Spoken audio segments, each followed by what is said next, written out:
Good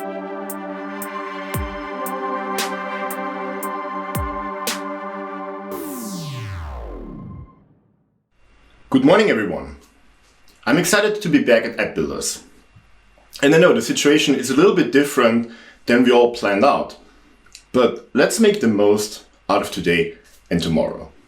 I pre-recorded this talk and it will be around in the chat, so don't be shy to ask questions as we go along. I'm sure future me is excited to discuss this talk as I speak. Now, when I found out that I'm going to get the keynote slot, I was a bit worried. A keynote, it should be inspirational, give you new ideas that will push you forward in your career. And here I am, talking about UI testing. A topic that combines the boring part of testing with the frustrating part of user interfaces. How's it gonna be inspirational? But you know, it might just yet. Follow me on a journey that explains what we learned in our 5 years of testing at PeacePDF Kit. We'll be looking at strategies of different teams, and I also want to be clear, there is no straight winner, there is not the one way of doing things. Different teams build different apps with different focus. That requires a tailored strategy for testing. This also is not a tutorial for you to write your first UI test. There's plenty of other resources out there to get started, and I also added a few links in my presentation. Instead, we look at various successful strategies and tools that will make your life easier when you're already writing tests. Now, as I mentioned, links, you'll see that on almost all of my slides. At the bottom, there is a source link. I try to make sure that I back up everything I say with some data. Now, and for those of you who never heard of PeacePDF Kit, we are a small distributed company that focus on solutions to show and annotate documents. Mostly PDF, so these are my initials, and that's for PDF. But over the years, we added Office and image support, and you can pretty much anything you want, from annotating, filling forms, to designing, merging, flattening, you name it. And we're also on all the platforms, even on your TV, if you really have to. Now, testing is a huge topic, and there's a few different categories to classify them. Most of you will know it as the typical testing pyramid. The majority of your tests should be fast, independent unit tests. Unit tests become integration tests as soon as you test different blocks in combination. Snapshot tests are a somewhat controversial topic. It really depends what you build. For example, if you build a PDF library, you certainly want snapshot tests for your renderer. If you want to use it for everything in UI, is a different question. User interface tests are pretty much on top of the pyramid, and they will not replace manual testing. However, they can certainly help you both to speed up human acceptance testing and also increase confidence that your app as a whole works with each pull request. But let's look at the iOS Developer Community Survey from Dave Welber. It's really a brilliant project and gives insights into a lot of questions around building apps.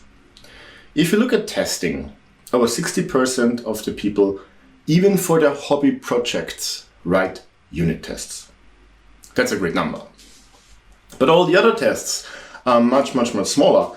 We have less than 25% for UI tests for hobby projects. And if we look at what companies do, we are still at less than 40%, actually 42.7% for UI tests. Now, that's as much data as we currently have with this edition of the survey. And I was working with Dave to already add a few questions.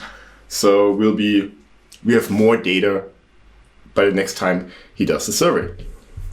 Now, one question that's really interesting is, what frameworks do people use, do companies use? There's a lot in the market. Today we'll be focusing on Ixia UI, on KIF, and on Earl Grey.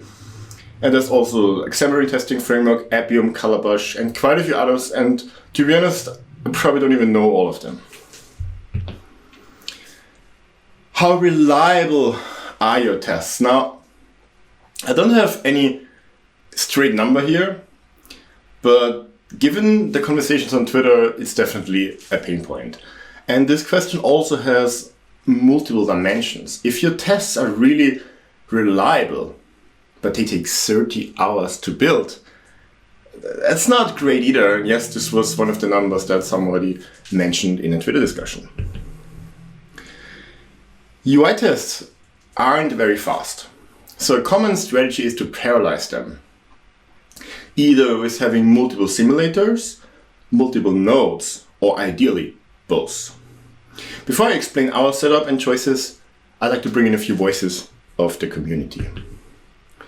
Now, Ilko Sellers says, at Funding Circle, we have been writing UI tests since the beginning. We have a few hundred currently, and we focus on the frequent paths.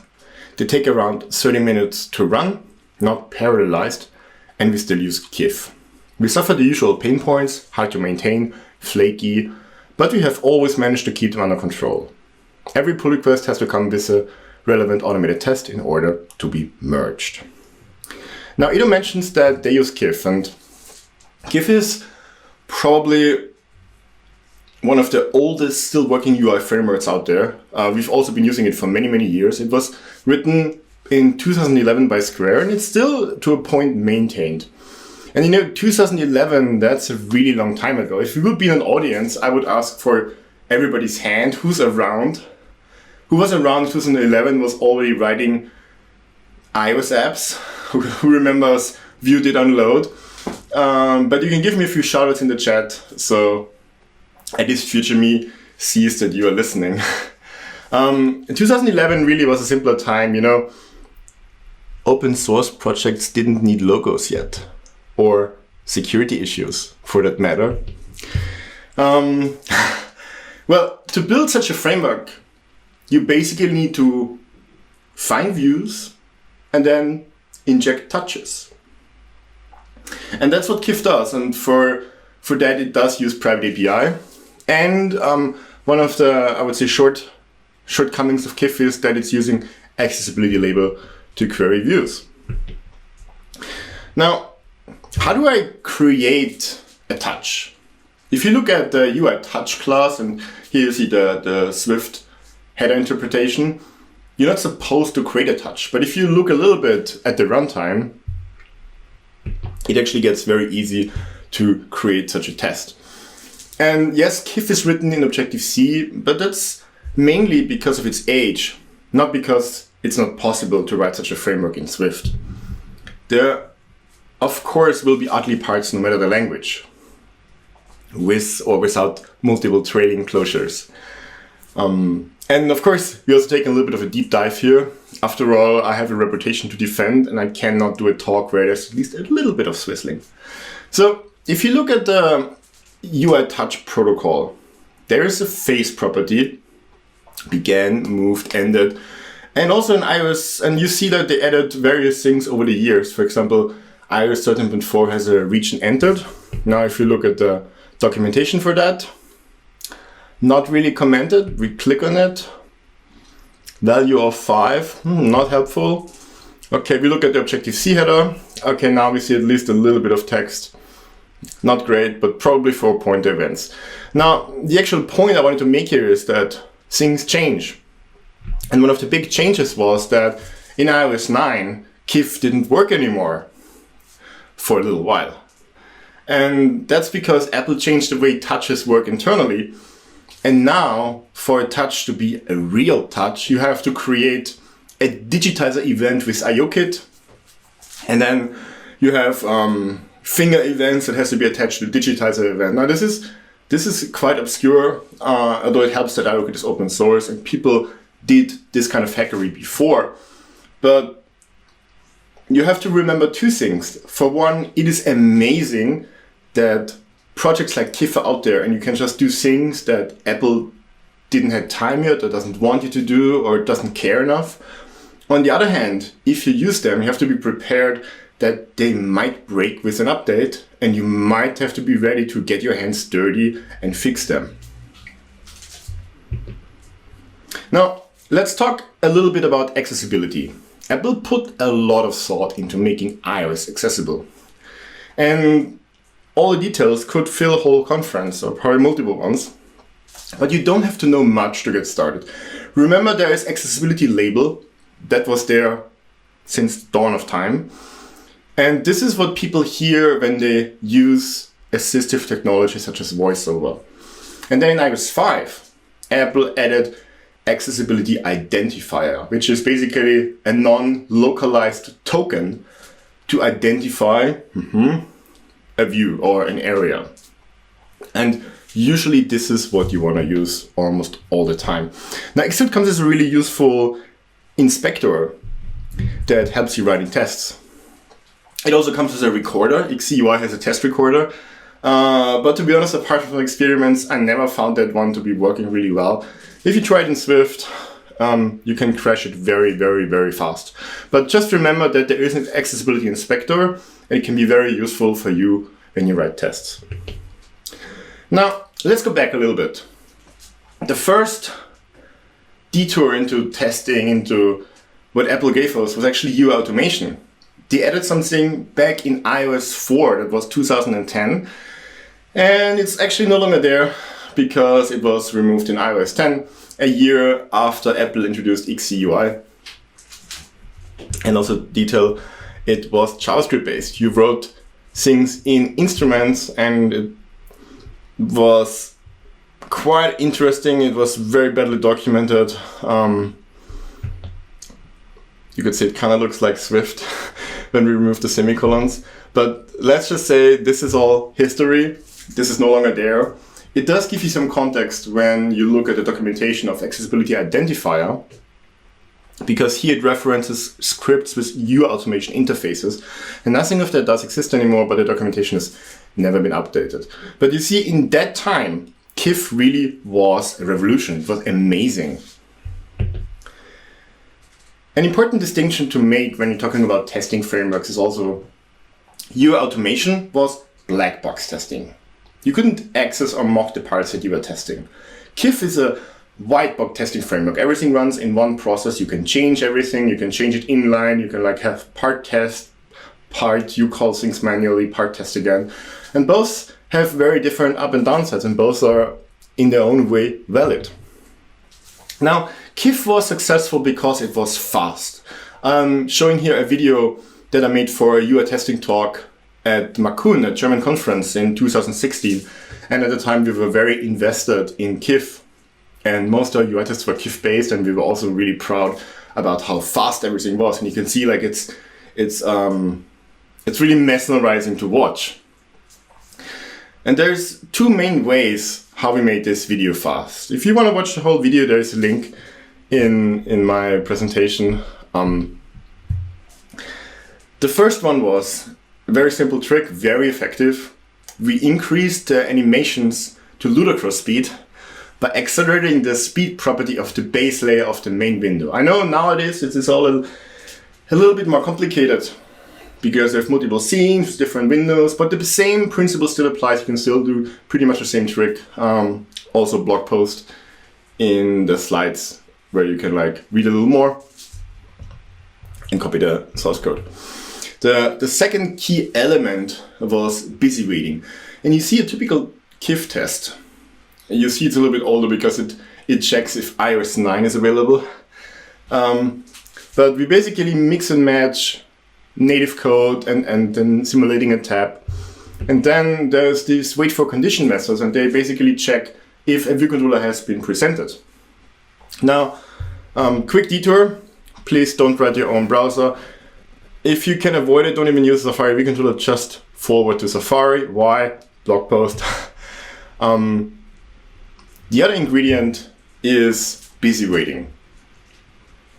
And the basic idea here is that you create a run loop so that all the other events in your system can happen, but your program flow doesn't continue until either the condition is true or a timeout is triggered. I'm sorry, this is Objective-C. I actually made the effort to rewrite this in Swift so I can toggle the slides and you see how much nicer everything is in Swift. Now, this is both horrible and also amazing. It's amazing because it's a great trick to make sure that your tests are more stable. sometimes it's very hard to track when something is specifically done and you can just use busy waiting as a workaround. It's horrible when you actually use this in your program flow, so please don't. And why would anyone ever do that? Right. If you've ever used NS attributed string and you initialize this with HTML, it uses WebKit under the hood. And for various complicated reasons, browsers are inherited multi-threaded. So what Apple does here, it's spinning up a run loop to make this fake async call sync. And if you happen to do that in table view hateful road index pass, it will create a recursion and it will crash your app. But to give them some credit, they actually added a real async version in iOS 13 that has a completion handler. So at least if you can drop iOS 12, you don't have this problem anymore. So what I was going to say is Kif is amazing, and the people at Square that built it deserve a huge shout out for both having the curiosity to solve tricky problems and for not waiting for Apple to offer solutions. They needed tooling to build UI tests. They created tooling and they open sourced it to the whole community so everybody can use it and benefit. And yes, Kif had 6 comments this year so far, and I wouldn't recommend it anymore for a new project. But it did serve a purpose, and a lot of good projects came out of it because Kif existed. Now let's hear a little bit more what other people in the community use on testing.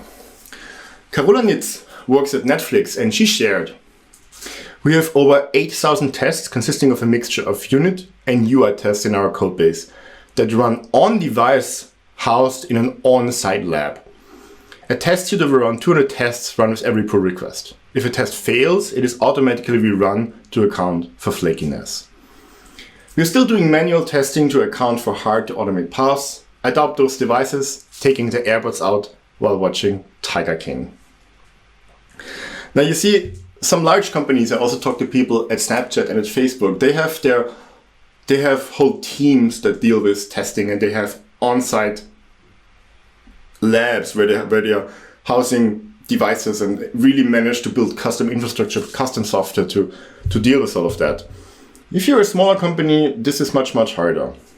For example, Xavier Soti works at Twitch, and he shared, "We have around 350 iOS UI tests taking around 29 minutes with parallel simulators on Jenkins. Running them on device has been both flaky and slower every time we tried. We retry failed tests because it's always struggled with flakiness. Our UI tests are for the most part end-to-end integration tests that hit the server. Just because the UI tests are passing, that's very important, doesn't mean that the app has no bugs. But it's been really valuable as a first line of defense to catch crashes earlier and keep master relatively healthy, both important in a team of 18 engineers." He also shared that before they did optimizations, their tests were actually running over 2 hours. And that for each pull request, only a subset actually runs. Now, how do you do that? How do you only run a subset, or how do you only run a failing test? Turns out Apple added something in Xcode 8, a new parameter that Xcode build takes. It's called only testing. And with that, you can either give them a class or an individual test. It makes it very easy to be selective and build tooling around it. And of course, people did build tooling around it. A very popular one is from Lindsay Ferguson. It's called Test Center Plugin Multiscan. And what it does, it runs your tests. It automatically parses the output. It sees which tests failed, and if you run those tests again and again and again, everything's configurable. At some point, it doesn't make any sense anymore, but having tests that just sometimes can be flaky because they do network, and having a system that automatically retests them can be really, really useful and really increase the confidence you have in your tests. Now, let's talk again about parallel testing.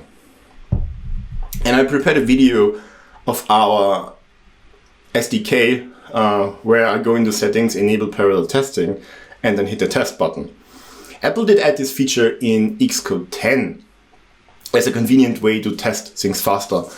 And if you've tried it in 2018, you've probably been disappointed because it was very flaky. But the good news is we now have Xcode 11 and it's a lot more stable. As you see in the video, the first test is already running, and simulator 2, 3, and 4, which are actually clones, so they boot up really fast, are currently loading the simulator and then already starting to hammer on our tests. We're using Earl Grey here, which I will mention later. And this is really an amazing way to maximize the resources you use per machine and also have faster tests. Now, this is really working since 2019, but a lot of people have been using Ixia UI tests for much longer. And while back in the days we were using KIF, so we were more CPU bound, other forks had much longer wait times and just got fed up with the wait times and built something else. A very interesting project is Blue Pill from LinkedIn. It is described as a reliable iOS testing tool that runs UI tests using multiple simulators on a single machine. It was created in 2017 with the goal to make tests execute faster. Now, of course, Apple doesn't offer much public API, so you have to do some spelunkling, look at the internal frameworks, use ClassDump, use Runtime Browser, you name it. But if you're curious enough and you're patient enough, you can build something that works as well or is even more robust or more tailored to your workflow than Apple's default tools. And really, writing tools is so important. I remember when I found Ixia in 2013. It's a Ruby script that uses regular expressions to make the log output of Xcode build manageable. This is extremely useful, and you're probably using it because it's almost everywhere. It's also used in Fastlane. So it was written by Martin Uzziah, a Supermarine on Twitter, and to be honest, I doubt that he got the praise he deserves for building such an amazing tool. So Marin, great work. The video, also the GIF, was actually made by Horta, and while he's no longer doing iOS work, he's now building amazing stuff for TypeScript at Microsoft. He did build something and still maintains it that you might find useful to adopt more tests. It's called Danger. And Danger runs on pull requests, so it can comment on certain conditions. For example, it could detect that there is a large code change, but there's no change in UI tests, which could usually mean that you built a new feature, but you didn't write a UI test. So it's a tool that can help codify team norms. So the humans can actually think about the hard problems and not about the social conventions related to pull requests. Now, back to Ixia. Next to making the log pretty, it also had a very useful function where it translated the log output when Xcode was running tests and then wrote a JUnit style XML report, which CI systems such as Jenkins can parse on the fly. Now, there was a big problem with that, and we only noticed that after a while. We were using it from 2013 to 2016, but sometimes our tests just froze. And only through much debugging we found out that we had a race condition where sometimes something would fail, and then in a log statement we would log an NSData blob. And that NSData blob could be a few megabytes, and until iOS 13, NSData logged everything. So it would create a huge log output, which would then again clog the backtracking regular expressions that we're using in Ixia. So basically the system would be at a standstill. Now I've been teaming up with Felix Krause. We were discussing if it would make sense to rewrite Ixia. But after some more drinking and talking, we figured that Xcode server is a thing. So somewhere Xcode build must have to place the Xcode test results. A JSON maybe? Of course, it's not a JSON, it's never a JSON at Apple. It's a plist. We found a plist. But once we knew where it was quite trivial to convert the plist into the JUnit format we needed. And we had a converter that both works faster and more reliable than Ixia. And of course, we were still using Ixia to beautify the log statements. Now, we were not the only one with this problem, and there's a few other projects. For example, another team built Ixia Beautify, which is basically a rewrite of Pretty with more tests than in Swift to also work on a lot of the performance issues. Facebook, being Facebook, they just rewrote Xcode build itself. So Facebook maintains a tool that's called Ixia tool, and it's more or less a drop-in replacement for Xcode build. It also sanitizes the output. It can create various test reports for JUnit, for Fabricator, you name it. All right, let's go back to the community. So Busbrook, he works at Xing, and he had a funny comment about flaky tests. I love this one tweet calling them indeterministic because croissants are flaky. Our UI tests also cover a lot of networking, which doesn't help. But on the other hand, we implicitly test a lot more with that. A blessing and a curse.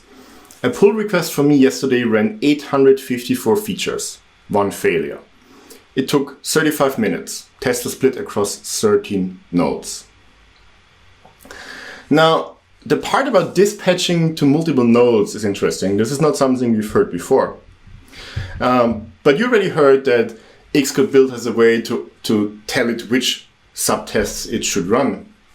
So it doesn't take much for ImageMation to think about a tool that would compile it on one node, on one machine, and then distribute the tests to other nodes and only run a subset each. And one of these solutions is called Mendoza.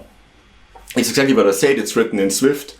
It uses other projects like Xcode project or Source Kitten. And the nice thing is that these nodes can also run multiple simulators each. So you can really accelerate your test setup if you previously only been one simulator and now maybe you have 10 machines with 4 simulators each and you can accelerate it by almost a factor of 40.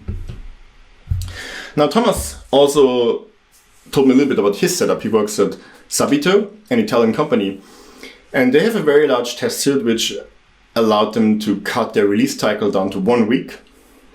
And besides manual verification, it proved to be extremely helpful on larger under-the-hood refactorings. He also shared that for Ixia UI tests to be really effective, he wrote yet another tool, which is called SPT UI Test Tunnel. And now this basically opens up a web server to communicate between your test project and your app project. It does help with stopping network calls, setting defaults, overriding locations, and much more. There's quite a few tools and projects of this category on GitHub because it's a very common problem. This black box approach usually makes testing a few things very difficult, so people try to break it and move it more towards gray box testing. Another one is called Swift localhost. And that's really more focused on mocking network requests. So you would just call against localhost instead of your API. But it's also specifically designed to be used for Ixia UI tests. Now, if you want to go full crazy, full mad, you can use eDistantObject. It's a remote invocation library for iOS written by Google. It's similar to NSDistantObject. You can call code across processes. For example, you could create a configuration class in your test process, send it over either as a proxy or via NS coding, and then do something there and even call back a completion block. It also works with Swift as long as add Objective-C is on it. This is something that's been used in Earl Grey too. Now, not everybody is successful with UI tests. Enrico Alonso works at MindBody, and he shared that his team tried many different implementations of UI tests, including writing custom frameworks. Our suite would take from 4 to 6 hours. Even the most basic UI test would sometimes fail because he could not find a field or a label. So you see, you can try and you might not succeed at first. Not every team succeeds. It does not make sense for every app, and it is hard. There's a few best practices that you have to keep in mind for starting. I already mentioned it, but I mention it again. Use only accessibility identifiers. Everything else will eventually break or be flaky or doesn't work if you change the language to, let's say, German. Then getting a view asserting will usually work, but what if the system is doing something in the background? What if the load is unusually high then the default timeout might not be good enough. So always use wait for existence. If you do that religiously, then your tests will be much less flaky. And then to construct your tests, you have to think a little bit like a program. Don't be lazy and consider each test as its own blob. You have to write helpers. There's some patterns out there like the page object patterns or the robot pattern. And at the end, these are just fancy words for writing helpers and packaging common functionality into objects so you can write more tests fast and be more confident that they actually work. And Xcode is great in visualizing log statements. So use them generously. Create snapshots. It's very helpful if you have more data when a test actually fails. And sometimes tests do fail for really frustrating reasons. For example, iOS has a new tutorial for the keyboard in iOS 11 and yet another second one for the gesture-based tutorial on iPhone on iOS 13. And if you try to simulate tapping on the keyboard and then the tutorial is there and the keys are not there, well, then you wonder why your tests don't work. So if you use Earl Grey, we already added this for you, and we also opened the radar in 2017, which never got a reply. But if you are using something else, you can copy the code out there and don't worry about this ever again. So I talked a lot about what other people use. Let's look at what we use at PeacePDF Kit. And I think I already mentioned it before, but because we are an SDK, we have a lot of different view controllers. People can use it in so many different ways. There is no clear entrance point where you'd say, this is where you have an admin, this is where you log in. So for us, Earl Grey makes by far the most sense. The name is a homage based on Google's Espresso framework on Android. And to be more specific, we currently use version 1 of Earl Grey, which in many ways is similar to KIF because everything is in one process. So it's white box testing. With the big difference that Earl Grey tracks the system state and doesn't use busy waiting. Earl Grey also has a second version, and it's indeed a little bit confusing because if you open up the GitHub page, you see Earl Grey version 1, and then there's a link. If you're interested in version 2, please click here, and it gets you to a branch because it's almost like two different systems. Earl Grey 2 is based on Ixia UI, so you get a UI testing target, you get two processes, and Google uses edistant to try to convert black box testing into white box testing with varying results. Now, how do you track the busy resources of your app? I mentioned Earl Grey is pretty good at that, and it really keeps track of everything from GCD over timers, layout passes, view appearing, keyboard animations, view control transitions, network requests, gesture recognizers, scroll views, and system-wide interactions. And if you look at it a little bit more, for example here, the categories for UI view, these are all just Objective-C functions, methods to be more exact, and you can swizzle them. So Earl Grey is basically a huge collection, at least the part that does the tracking, that swizzles every single function that delays something. Now this is quite the effort, but it's ultimately not very hard. You just have to create an object that keeps track, and once the completion hand is handed, you remove that object again, and you pretty much always know what the system state is. That's one of the benefits why Earl Grey is so stable, and writing tests for it is really nice. Now, things get a little bit more complex when you look at something like DispatchAsync.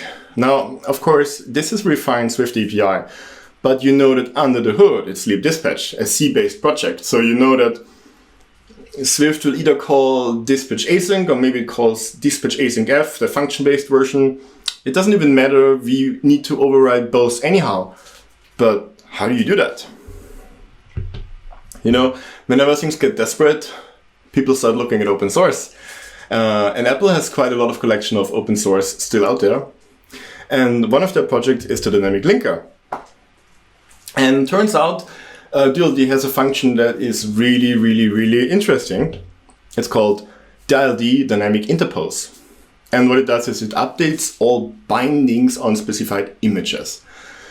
So it looks for use of replacement, for example, DispatchAsync, and changes it to replace my custom DispatchAsync. It also has a Mach header argument, which is the framework or your own binary or framework you load where it operates on. And why would anyone need this, right? What should I tell you? There is a 62.48% chance that you're using software that ships this very code for years, right now here on your Mac. And in 60.2% because it's used in Google Chrome to work around debugging core audio. Yes, they shipped this since 2017. It looks like Apple still didn't fix the bug, but the hack they have is quite interesting and also quite successful. So now looking at this list of Interpols in GCD doesn't look that scary anymore, does it? Now, of course, life is full of irony. Elebrate actually doesn't use this hack anymore. For reasons I don't entirely understand, they use a different hack from Facebook that's called Fishhook that describes itself as a very simple library that enables dynamic rebinding symbols in Mac O binaries running on iOS in the simulator and on-device. I wouldn't call it simple at all. If you look at the code, this is anywhere but simple. But usage is really simple, and the results are pretty much the same as the Interpols function that I just showed you. And now I wanna state that all of these frameworks, even down to KIF, they also all work with Swift UI. It's always the same principles. At the end, you have views, and views have accessibility identifiers, and if voiceover works, so does UI testing. And to prove this, I made a pull request on the popular Animal Crossing Swift UI app, and I added a test in Ixia UI and also one in Earl Grey version 1. Both work. The test in Earl Grey is about 5 times faster, but they both check the same things. All right, to recap, what did we talk about today? We talked about KIF, the oldest, to my knowledge, still working UI framework. We talked about always using the accessibility identifier and that as an inspector. We did a little history lesson for Hue Automation. We talked about how you can accelerate animations to ludicrous speed. I explained what busy waiting is and how it works. We talked about how you can run individual tests with Xcode build. We talked about parallel testing, either multiple nodes or multiple simulators or both. We talked about Earl Grey, especially differences between version 1 and version 2. About DLD dynamic interpose and that it's used by Google Chrome. And that everything you learned is applicable to Swift UI. We also talked about something else today. Think back about all these solutions I presented today. Yes, some come from Apple, but the majority has been created by us. Our community is building brilliant tools that make working with Apple's platform so much easier. Be inspired by them, learn from it. Give people a shout out when you find something useful. Or if you have the ability, give something back. You can help with tickets, you can contribute code, or you can also sponsor people. A few bucks can go a long way in terms of appreciation. And if you don't like something, always remember you don't have to use it. Complaining doesn't help anyone. Everybody works hard. Behind every project there's amazing people that often spend their free time to give things to us. And that's it. Thank you for listening. And thank you to everyone who patiently answered my questions in preparing this talk on Twitter.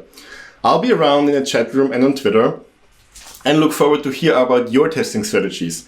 There's still so much to learn and to build.